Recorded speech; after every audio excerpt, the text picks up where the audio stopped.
네, 어쨌든 경제 2부입니다. 오늘은 앞서 말씀드린 대로 혼란한 부동산 시장 자세하게 진단하는 시간으로 마련했습니다. 자, 정부가 다주택자들에 대한 압박을 강화하면서 매물이 많이 출회됐고 이에 따라서 강남 3구를 중심으로 가격이 하락 전환하고 있는데요. 이에 반해서 이제 전월세 시장은 물건이 별로 없으면서 가격이 계속 오르고 있는 모습을 보이고 있습니다. 자, 이러다 보니까 내 집 마련 수요자들은 지금 전략을 어떻게 짜야 갈지 고민이 상당히 깊어지고 있는데요. 오늘 자세하게 전략 마련해 드리도록 하겠습니다. 자, 도움 말씀 위해 김효선 KB국민은행 부동산 수석 전문위원 나와 계십니다. 네, 안녕하세요. 네, 안녕하세요. 네. 자, 뭐 지금 최근 집값 동향 계속 보고 계실 텐데요. 네. 지금 강남 3구가 가격이 하락 전환했잖아요.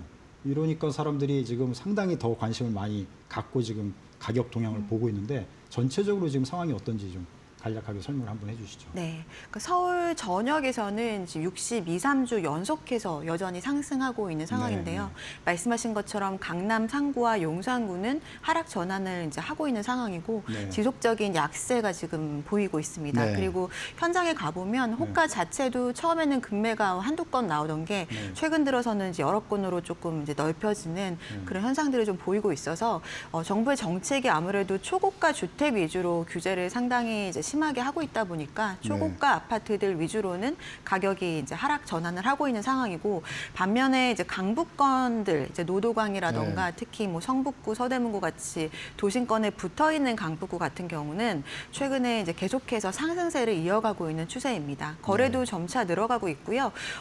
그 매물도 지금 전월세부터 시작해서 매매 시장 매물까지도 굉장히 줄어들고 있는 상황이라서 현재 전반적인 서울 전역은 여전히 상승하고 있는데 주택의 가격에 따라서 온도차가 좀 심한 그것도 지난해 크게 올라갔던 지역과는 역전돼서 오히려 초고가가 좀 더 그 하락 전환하고 있고 나머지 이제 중저가 위주로 시장을 견인하고 있다라고 작년과 좀 다른 흐름을 보이고 있습니다. 네. 전체적으로 보면 작년에 이제 강남 중심으로 집값이 막 상승을 했다 보면 네.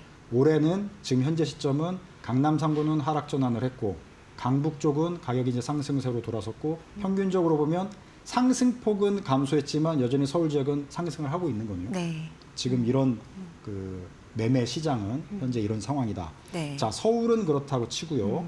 자, 지방의 지금 매매 시장 상황은 어떤지, 특히 이제 세종시 같은 경우는 과거 보면은 이런 호재들이 있을 때 또 이제 정부 청사 더 확대한다, 뭐 이렇게 대통령 집무실도 이제 만든다, 뭐 이러면서 좀 호재가 작용을 했는데 세종시는 어떤지, 또 전체적인 지방은 어떤지, 이것도 좀 정리를 한번 해주시죠. 네, 지방도 최근 들어서 지난해 이제 하반기를 기점으로 조금씩 이제 상승 전환하고 있는 추세이기는 합니다.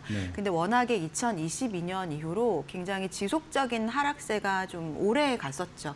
근데 그게 이제 겨우 지난해 연말 정도에 소폭 상승 전환해서 지금 약보합을 유지하고 있는 상황이거든요. 그나마도 이제 광역시 위주로 지금은 조금씩 회복이 되고 있는 상황이고 기타 지방 같은 경우에는 여전히 하락을 유지하고 있는 지역들이 더 많은 걸로 나타나고 있습니다. 지방 광역시도 좀 세부적으로 들어가 보면은 서울이 그랬던 것처럼 부산이나 대구 같은 광역시 안에서도 대장 지역들, 뭐 대장 단지들 위주로는 가격이 상승되고 매물도 소화되고 있지만 그렇지 않은 지역들은 여전히 매매가 쉽지 않은 그런 상황들을 이어가고 있고요. 세종시 같은 경우에는 지방 중에서도 좀 특수성이 강한 지역 중에 하나인데요. 이제 그 뭔가 계획적으로 만든 도시인 만큼 정부의 이런 정책이라던가 특히 행정과 관련된 여러 가지 이슈들이 굉장히 적용을 많이 받고 있는 지역인데 대통령 선거 시절에는 여러 가지 호재가 이제 있던 것들이 기대 심리가 반영이 됐었지만 이후 1년 정도 동안 사실 그 호재가 현실적으로 이루어지지 않다 보니까 지금도 여전히 호재가 남아 있지만 가격은 이제 지속적으로 오히려 공급이 좀 과잉된 부분들이 더 큰 영향을 미쳐서 가격들은 이제 회복되지 못하고 있는 그런 상황입니다. 네. 전체적으로 먼저 가장 최근의 매매 시장을 지금 전해드리고 있는데 전월세 시장은 전체적으로 좀 굉장히 불안하고 또 상승폭이 또 커지고 있다 이런 얘기들이 많이 나오고 있는데 어떻습니까? 전월세 시장도 한번 정리를 한번 해주시죠. 네, 전세 시장은 숫자로 일단 말씀드리면 마찬가지로 62, 3주 연속해서 상승을 하고 있고요. 이제 매매와는 조금 다른 점은 수도권뿐만 아니라 전국의 전세 시장들은 모두 똑같이 계속해서 올라가고 있는 상황입니다. 특히나 이제 전월세는 완전 실수요 시장이라서 그 안에서 이제 거래나 이런 것들이 굉장히 중요한데 지방 같은 경우에는 상대적으로 전체적으로 인구 감소의 압박도 받고 있고 또 아까 공급 과잉이라는 말씀을 드렸는데요.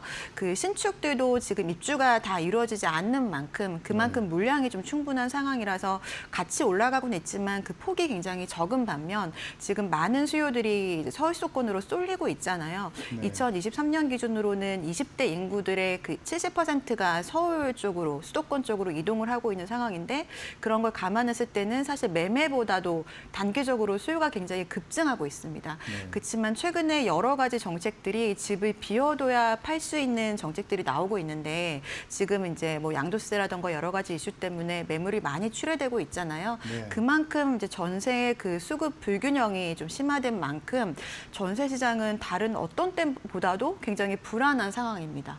매물도 전세 매물이 예전에는 아무리 이제 없다 해도 현장에 가면은 전세 아파트들이 좀 있었거든요. 네. 또 최근에는 진짜로 이제 없더라고요. 그만큼 아파트부터 굉장히 심각한 상황이고요. 네. 그러다 보니까 가격 상승도 이제 심상치가 않은데 강남권부터가 그 예를 들어서 강남권의 1억 보증금이 월세 한 55만 원 정도가 될 만큼 네. 예전보다 이제 전월세 전환율 자체도 굉장히 좀 심각해진 상황이라서 이게 뭐 전세에서 월세 전환도 그렇지만 서로 이렇게 왔다 갔다 핑퐁을 하면서 같이 올라가는 그런 현상들이 발생하고 있어서 매물이 부족하고 전세와 월세가 같이 올라가고 있다. 그리고 월세가 굉장히 빠르게 전환되고 있다. 이렇게 정리할 수 있을 것 같습니다. 자, 그러니까 전월세 시장이 사실은 더 이제 심각한 그런 상황이 될 것 같은데 우리가 보통 기사로 쓸 때 뭐 전월세, 뭐 전세 씨가 말랐다, 뭐 이런 식의 표현을 하는데 진짜 씨가 말라가는 그런 상황이라고 볼 수 있겠네요. 네, 맞습니다. 자, 그럼 이런 상황인데 그럼 하나씩 이제 상황을 일단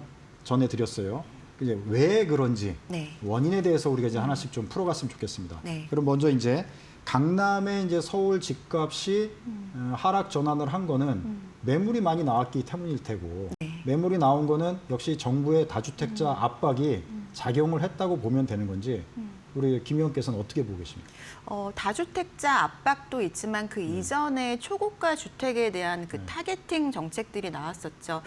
규제가 본격적으로 시작된 게 작년 6월부터인데요. 6월에 처음 나온 게 이제 대출을 6억까지 네네. 정하는 거. 그리고 10월에 다시 나온 게 주택의 금액에 따라서 대출을 고가일수록 점점 이제 줄이는 그런 정책들이 나와서 25억 초과가 되면은 2억 원까지밖에 대출이 안 나오거든요. 네. 그렇지만 이제 취득세나 중개수수료를 생각해 보면은 사실은 대출 없이 그냥 전체가 현금으로 있어야 된다라고 이해를 하시면 될 텐데요.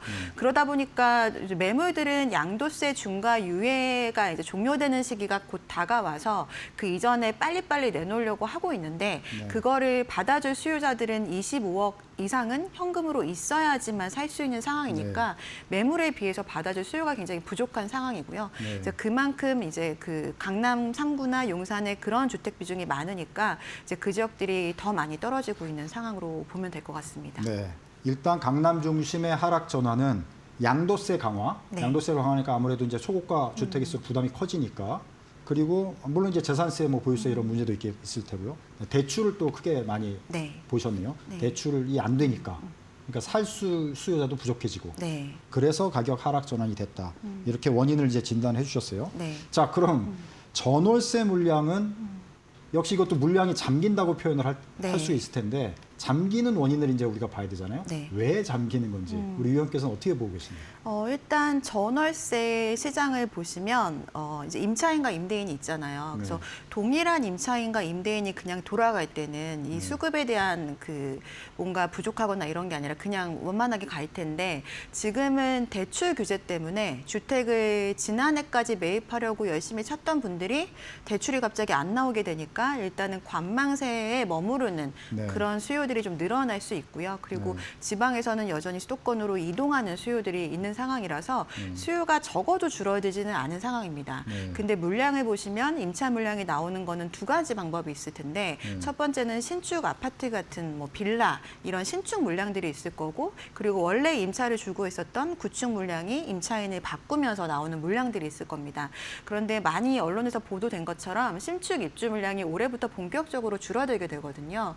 그래서 일단 예전에 계속해서 나와줬던 신축 입주 물량이 올해부터는 줄어들게 된 상황이고 구축 물량도 지금 서울 전역이 토지거래 허가제에 적용을 받다 보니까 매각을 하려면 주택을 비워둬야 거기에 이제 들어와서 거주를 할 수 있잖아요. 그래서 이제 팔려는 사람들이 비워두는 그런 이제 수요들이 많이 생긴 거죠. 근데 지금은 양도세 중과라던가 그리고 이제 오늘부터 그 다주택자 대출이 만기됐을 때 그 신규 대출로 취급하는 그러니까 이제 만기 연장이 안 되는 게 오늘부터 적용이 되잖아요. 그래서 이런 경우들도 팔아야 되는 수요들이 계속해서 늘어나는 원인이 될 수 있어서 구축에 대한 그 물량들도 줄어들고 있는 상황이라 그런 것 같습니다. 네.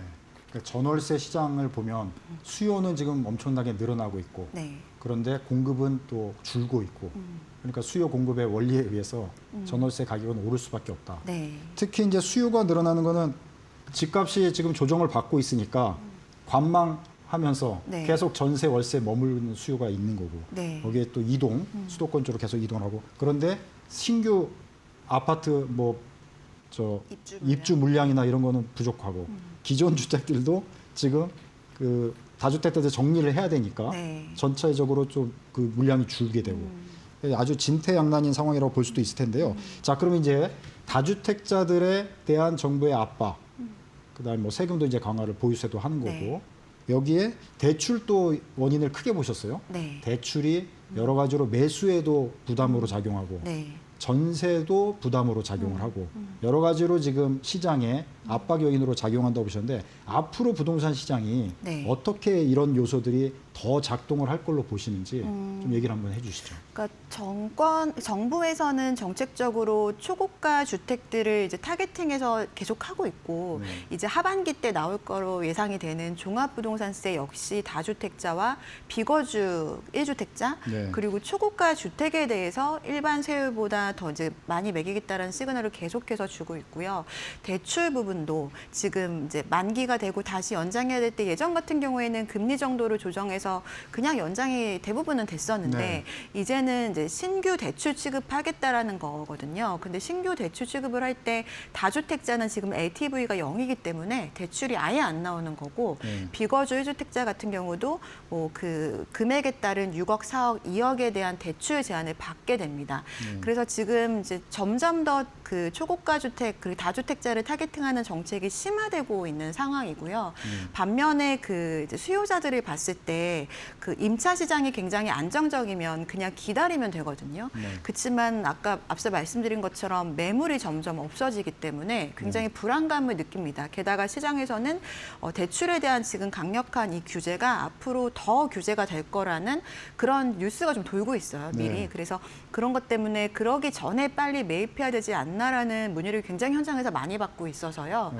지금 이제 굉장히 막바지 매입을 하려는 수요자들 그리고 막바지 팔려는 그 매도자들이 지금 5월까지는 굉장히 많은 상황이지만 이게 하반기로 갈수록 더 강화되기 때문에 지금처럼 금액에 따른 그런 시장 양극화는 계속해서 뭐 이어질 거라고 생각합니다. 네.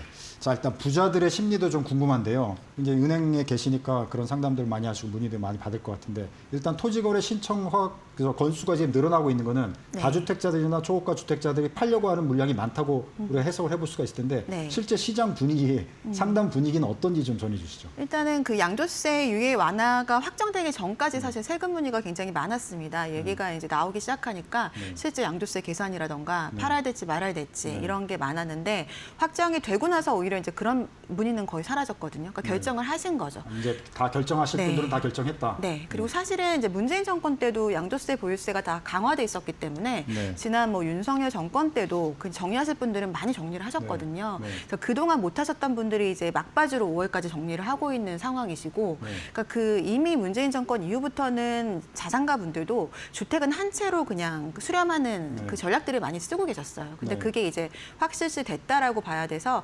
지금은 이제 비용들이 늘어나게 되니까 예전처럼 주택을 갖고 있을 때 거래할 때만 많이 내던 비용이 이제 갖고 있으면은 점점 많이 낸다라는 인식을 많이 하고 계시니까 금융이랑 부동산을 적절하게 좀 포트폴리오 분산하려는 그런 전략들을 자산가분들은 많이 쓰고 계십니다. 네, 지금 말씀하셨는데 그 한 금융연구소 최근 리포트를 보면 우리가 이제 금융자산 비중은 우리가 낮고 한국의 경우 네. 부동산 자산 비중이 높은 게 항상 문제로 지적이 되는데 이게 좀 변화의 조짐이 보인다 이런 리포트가 있더라고요. 네. 지금 실제로 그렇게 우리가 보는 게 맞는 건지 네, 어떻게 실제로 체감을 많이 하고 있습니다. 정부에서도 이제 머니 무브라는 표현을 쓰면서 금융 쪽으로 이동을 시키려고 정책적으로도 많이 하다 보니까 그냥 주식을 직접 투자하시는 분들도 많으시고요. 그리고 특히 뭐 건물 같은 거를 사시려다 그냥 주식 쪽으로 이동하시는 분들도 많이 계셨습니다. 네. 다만 이게 부동산이나 주식 둘 다 자산이다 보니까 부동산이 많으신 분들은 일부를 금융시장 쪽으로 옮겨가시지만 네. 또 반면에 금융시장에서 이제 많이 수익을 보신 무주택자분들은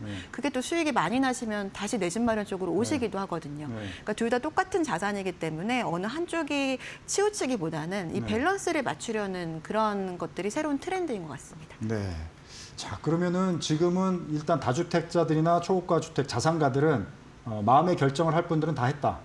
그리고 어느 정도 시장의 매물들이 이제 나올 만큼 다 나왔다. 네. 그럼 이후에 이제 이런 것들이 어떻게 될지가 상당히 궁금해지잖아요. 네. 그러니까 이 위원께서는 어떻게 보십니까? 전체적으로.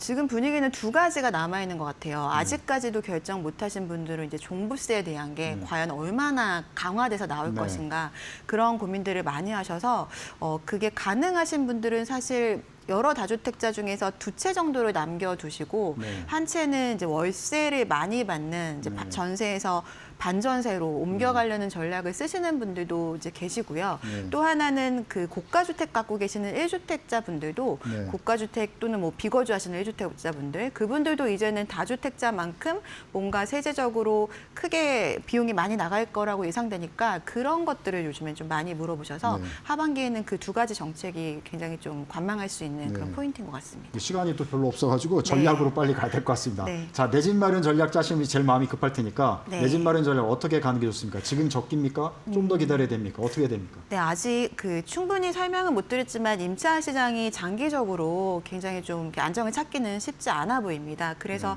가능하시면 내 집 마련 쪽으로 전략을 짜시는 거를 추천을 드리는데요. 사실은 최근 금리도 굉장히 높고 대출을 뭐 6억까지 나온다고는 하지만 6억까지 그 받았을 때 한 달에 내는 원리금이 거의 400만 원 이상이 되고요. 네. 그 중에 반 정도 이상은 이자 비용이거든요. 그래서 본인이 이제 현금 여력이 되는지를 정말 따져보셔야 되고 그 중에서 이자 비용만 발라서 얼마 정도를 내는지 그리고 그거를 장기적으로 보유했을 때 그만큼 올라갈 가능성이 있는지를 미리 예상해 보시고 너무 무리하지 않는 범위에서 내 집 마련을 하셔야 될 것 같아요. 대출 관련된 거는 굉장히 급하고 즉각적으로 정책이 실현되기 때문에 그 부분을 주의하셔서 내 집 마련하실 것을 권유드립니다. 자, 내 집 마련 전략은 이제 5월 9일 이후에 시장이 어떻게 될 것이냐 이게 상당히 이제 영향을 미칠 텐데요. 우리 위원께서는 개인적으로 네. 지금 하반기에 집값이 상승할 걸로 보시는지 아니면 더 하락 추세로 어떻게 가는 그런 걸로 보시는지 그 이유와 함께 짧게 또 분석을 한번 해주시죠. 금액에 따라서 굉장히 달라질 거라고 말씀드렸는데 지금은 이제 중저가 얘기를 많이 하고 있었으니까 10억에서 한 15억 정도 되는 주택을 최근에 가장 많이 찾고 있고요.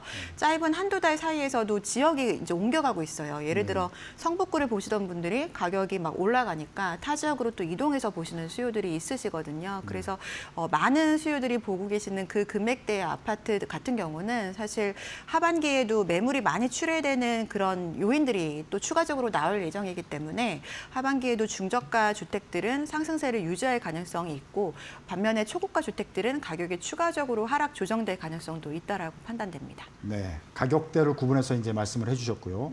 자, 주택 공급이 갑자기 늘어나지는 못하는 상황이잖아요. 네. 이런 상황 속에서 어찌 됐건 전월세에 계속 머물러야 되시는 분도 많잖아요. 네. 이런 분들은 지금 어떻게 전략을 갖고 가야 될까요?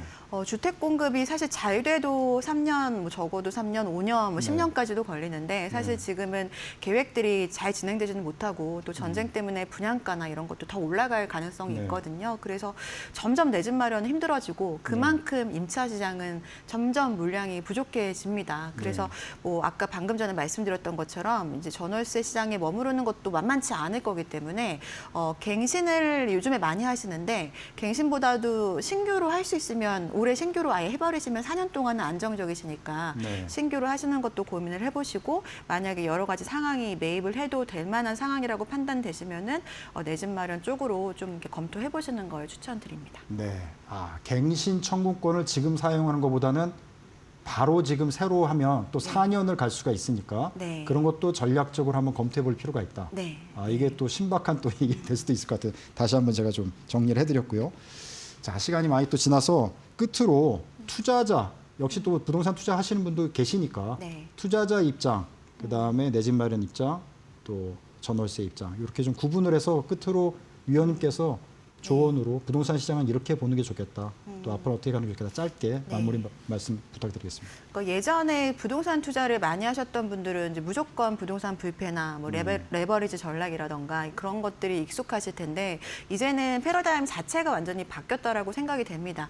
모든 부동산이 다 올라가지 않는다는 걸 지금 지방의 현실을 보시면 아마 아시게 될 텐데 서울이라고 이게 영원하진 않거든요. 그리고 비용은 계속해서 올라갈 여지가 많고 특히나 세수가 부족한 상황에서 뭐 부동산이나 자산에 대한 세수는 늘어날 가능성이 높기 때문에 이제 이런 비용들을 충분히 검토해 보시고 그러려면은 뭔가 이런 거를 낼 수 있을 만한 것들은 금융 쪽으로 비중을 가져가셔야 되잖아요. 그래서 무조건 이렇게 한쪽으로 뭔가 집중하시는 것보다는 이제 분산해서 투자 전략을 잘 가져가시는 게 좋으실 것 같고 또 지금도 약간의 중저가 주택들이 과열 상태이긴 하거든요. 네, 현재도.